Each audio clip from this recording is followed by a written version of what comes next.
can understand. The company is worth billions. Yes. And every time I pick up the paper, each year it loses more money than it lost the year before. The company's never made a profit. That's right.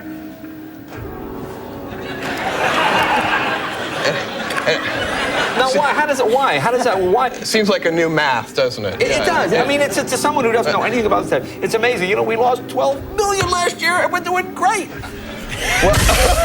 In the early 2000s, Jeff Bezos was running one of the fastest growing companies in the world. Amazon's sales were exploding, its influence was growing, and its losses were getting worse. To Wall Street, the conclusion was obvious. Amazon was a mistake, and Jeff Bezos was betting the entire company on being right when everyone else was ready for him to be wrong. By the late 1990s, Amazon had become synonymous with the internet. It started with books, but quickly expanded into music, electronics, and everyday goods. Customers loved it. Investors were less convinced. Amazon's revenues climbed every year. So did its losses. Traditional companies focused on efficiency and margins. Amazon focused on speed. Jeff Bezos believed the internet would reward companies that moved first and punish those that waited. That belief shaped every decision that followed. The bet. Jeff Bezos made a decision that violated nearly every rule of public markets. Amazon would not chase profits, it would chase dominance.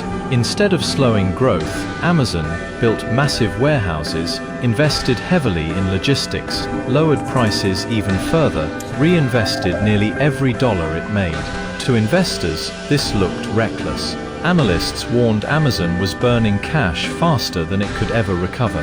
Some questioned whether the company even deserved to survive. But Bezos saw something they didn't. Distribution center space and half a dozen distribution centers around the country, it allows us to get product close to customers so that we can ship it to customers in a very timely way, which improves customer service levels. That's what we're about. If there's one thing Amazon.com is about, it's obsessive attention to the customer experience, end to end.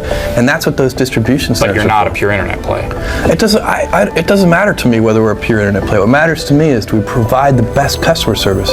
Internet, schminternet, that doesn't matter. Well, but it does matter to your investors to know whether they're investing in a company that No, they should be investing in a company that obsesses over customer experience. In the long term, there is never any misalignment between customer interests and shareholder interests. Well, that's the same argument that somebody at Walmart would make as well, wouldn't they? I don't see why not. I think they should make that argument. So it's a correct argument. He believed infrastructure was destiny, the collapse. Then the market turned. In 2000, the dot-com bubble burst. Tech companies collapsed almost overnight. Stock prices evaporated. Confidence disappeared. Amazon's stock fell more than 90%. The narrative flipped. What was once called ambition was now called delusion. Inside the company, pressure intensified. Cash reserves shrank. Every expense mattered. At one point, Amazon was only weeks away from running out of money. This was the moment when most founders would retreat. Jeff Bezos didn't. The quiet shift. Instead of abandoning his strategy, Bezos narrowed it. Amazon cut costs aggressively, but protected its core investments. Growth slowed, but infrastructure remained untouched. Behind the scenes, Amazon was building systems no one else had. Warehousing software, logistics tools, server infrastructure. What began as internal necessities slowly became something more. Amazon wasn't just selling products anymore, it was building platforms. The payoff. Years later, the bet paid off. Amazon emerged from the crash stronger than its competitors. Its infrastructure became a competitive moat, and one internal experiment, cloud computing, quietly turned into Amazon Web Services. AWS would eventually generate billions in profit. The same company once criticized for losing money was now one of the most powerful businesses on the planet. Time had chosen a side.